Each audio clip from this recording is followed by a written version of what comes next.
Assalamu alaikum wa rahmatullahi wa barakatuh. Heute geht es um die Frage, wann sollte ein Junge beschnitten werden? Wir wissen, dass es im Islam Pflicht ist, dass ein Kind beschnitten wird, ein Junge beschnitten wird. Wann sollte das geschehen? Hier gibt es verschiedene Aussagen zu und ich werde dazu das Buch zitieren. Al-Ihtifalu bi Ahkam wa Adab al-Atfal, 40 Hadithen fi Sibyan. Ja, aus diesem Buch werde ich inshallah zitieren. Ja? Und das ist Adil al-Ghamidi, hat dieses Buch zusammengestellt. Ja? Es gibt hier 3 Aussagen von den großen Gelehrten der damaligen Zeit, wann der Junge beschnitten werden soll. Al-Qawlu al-Awwal أن الختان يكون في اليوم السابع من ولادة المولود واستدلوا بما. Das heißt, die erste Aussage ist, die Beschneidung soll am 7. Tag nach der Geburt sein, von der Geburt sein. Und sie haben argumentiert mit روي عن جابر بن عبد الله أن رسول الله صلى الله عليه وسلم عقى عن الحسن والحسين وختنهما لسبعة أيام. Das heißt, dass also für Hassan und Hussein, also am 7. Tag also geschlachtet wurde, also die Akika gemacht wurde, ja, und dass sie am 7. Tag beschnitten wurden. Das wird von Tabarani, unter anderem von Tabarani, überliefert, aber diese Überlieferung, dieses Ende, Khatanahuma li sab'ati ayyam, das wird als auch von einigen Gelehrten als unauthentisch erklärt. قال أحمد بن حنبل سئل عن وهب المنبه عن ذلك فقال إنما يستحب ذلك في اليوم السابع لخفته على الصبيان. Es ist also erwünscht, das am 7. Tag zu machen, weil das für die Kleinen leicht ist. Das ist übrigens auch die Sunna im Shafi'i-Madhab.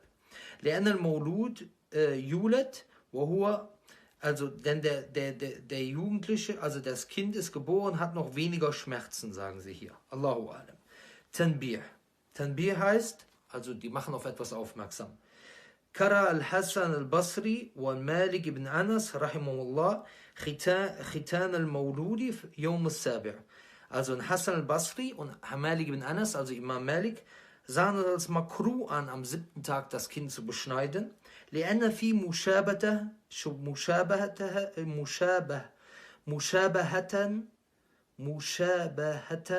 لليهود, weil in dieser Sache eine Verähnlichung zu den Juden ist. Ja? So, das ist das Erste. القول الثاني يؤخر الختان عن المولود حتى يدرك ويقوى. Das heißt also, der Maulud, also das wird verspätet, bis das Kind also wahrnimmt und stärker geworden ist. An Sa'id ibn Jubair, ist ein Schüler von Ibn Abbas, قال سئل ابن عباس مثل من أنت حين قبض رسول الله قال أنا يومئذ مختون. Also ich war zu jenem Zeitpunkt beschnitten. قال وكانوا لا يختتنوا الرجل حتى يدرك.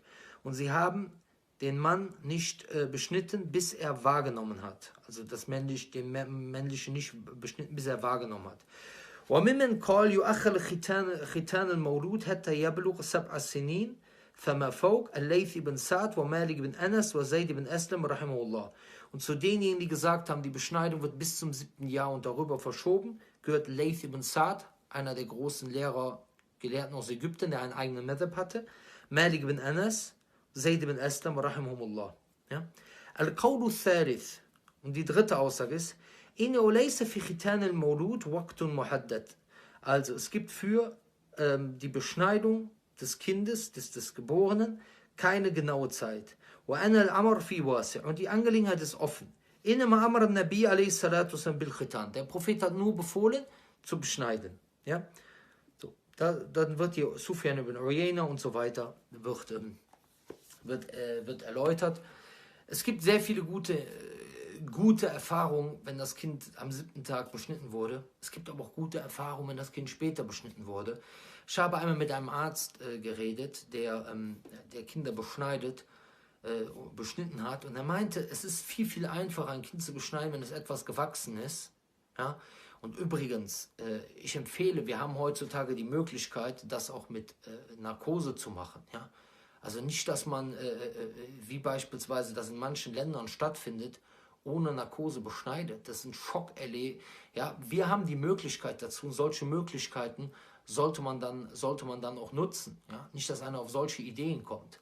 Man sucht sich einen guten Arzt raus. Ihr wisst, heutzutage in Google kann man nachschauen, wer lässt beschneiden. Da gibt es dann bestimmte Leute, die ihre Erfahrungen auch in der Google-Bewertung hinterlassen. Da kann man schauen, wer gute Erfahrungen gemacht hat. Man kann sich da wirklich gut informieren, weil es ist halt einfach so, wenn man einen Arzt hat, der das oft gemacht hat, kann das auch gut. Ich kenne ein Kind, das beispielsweise nochmal beschnitten werden musste, weil es so Schrott beschnitten wurde beim ersten Mal, dass es gar nicht richtig beschnitten wurde.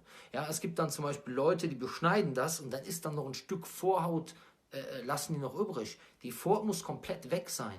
Ja, dann gibt es Leute, die beschneiden, dann denkst du, die haben noch die Haut bis zum Schaft abgeschnitten. Ja? Wie gesagt, hier genau schauen, dass man nach einem guten Arzt schaut, der es auch vernünftig macht. Und da gibt es genügend, die das richtig machen.